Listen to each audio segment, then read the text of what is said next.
আসসালামাইকুম রহমতুল্লাহি ওয়া বারাকাতু। আমি আজকে আপনাদেরকে ইলিশ মাছ দিয়ে চাল কুমড়া রান্না করে দেখাবো। ইলিশ মাছ দিয়ে চাল কুমড়ার তরকারি অনেক মজা। এখন আমি চাল কুমড়াটাকে কুটে নিব। চলেন তাহলে কুটি। এই যে কি সুন্দর কচি চাল কুমড়া। এখন আমরা এটা কুটবো, আগে ছিলে নিব।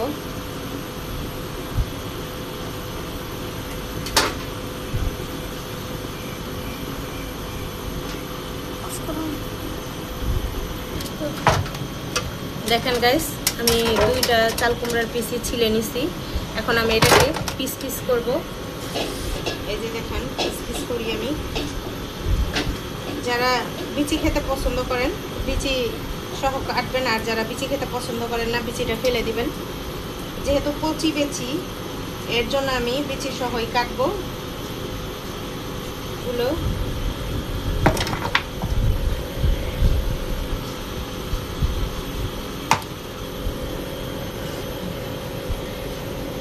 আমার চাল কুমড়ার পিসগুলো দেখেন, এত মোটাও না অত পাতলাও না, মিডিয়াম সাইজের করে আমি কুচি করে নিচ্ছি।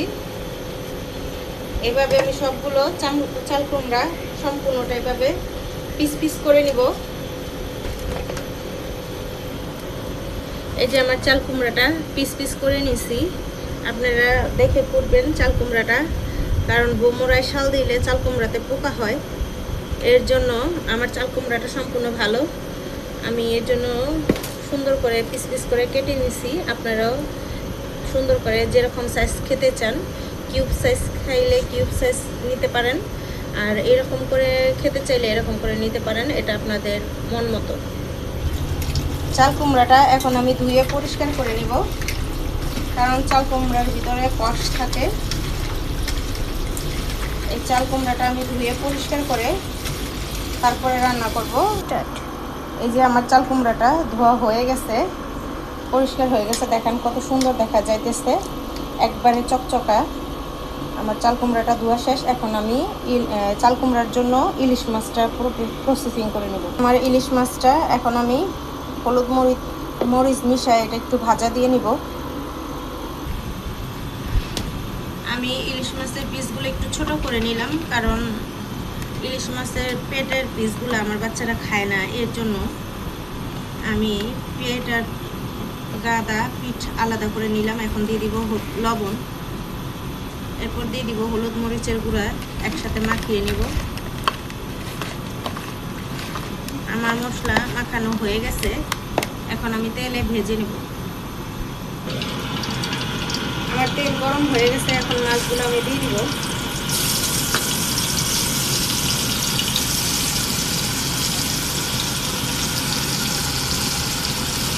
মাছগুলো ভালো করে ভেজে নিব। এই সাইডে আমি কড়াই বসাই দিছি চাল কুমড়ার তরকারিটা রান্না করার জন্য। দিয়ে দিলাম তেল। যেহেতু আমি মাছের ভাজা তেলটা দিব, এর জন্য অল্প একটু তেল দিলাম। এখন দিয়ে দিব পেঁয়াজ কুচি, অল্প একটা পরিমাণ পেঁয়াজ কুচি দিলাম। পেঁয়াজটাকে আমার ইলিশ মাছের ওই পিঠটা ভাজা হয়ে গেছে, এখন আমি উল্টিয়ে নিব সবগুলো মাছ।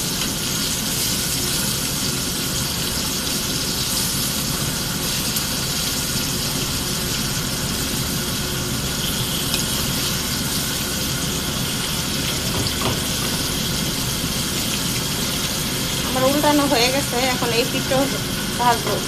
আমার পেঁয়াজ ভাজাটা হয়ে গেছে, এখন আমি দিয়ে দিব হলুদ মরিচের গুঁড়া 1 টেবিল চামচের মতো। একটু তেল ভেজে নিলাম। এখন দিয়ে দিব অল্প পরিমাণে পানি।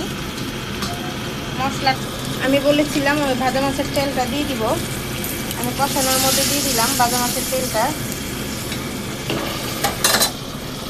এই যে আমার মাছ ভাজাটা হয়ে গেছে।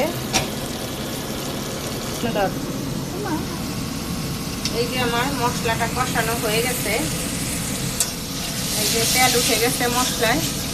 এখন আমি চাল কুমড়োগুলো দিয়ে দিব।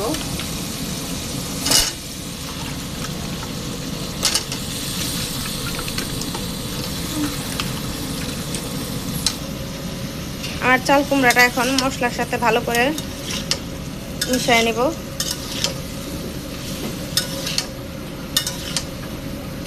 সামান্য একটু পানি দিয়ে চাল কুমড়াটা ভালো করে কষাবো। অল্প পানি দিয়ে দিলাম। চাল কুমড়া ইলিশ মাছ দিয়ে এমনিতেই অনেক মজা। এখন আমি দিয়ে দিব একটু লবণ। যারা সরাসরি রান্না করতে না চান তারা একটু ভাপ দিয়ে নেবেন। এর মধ্যে দিয়ে দিব আমি 5-6টা কাঁচামরিচের ফালি আর 1 টেবিল চামচ চিনি, স্বাদ বাড়ানোর জন্য।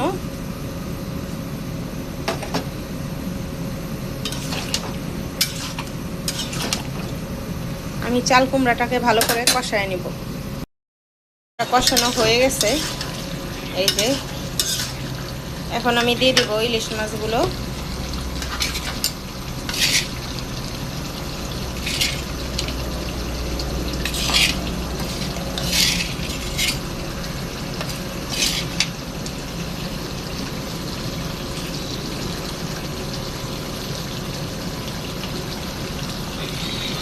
আমার সবগুলো ইলিশ মাছ দেওয়া হয়ে গেছে।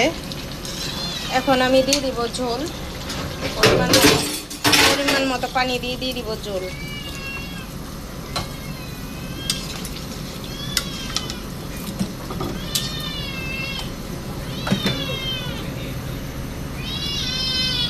আমার ঝোল দেওয়া হয়ে গেছে। এখন দিয়ে দিবে একটু ধনেপাতা। এখন আমি ধনেপাতা দিয়ে দিব।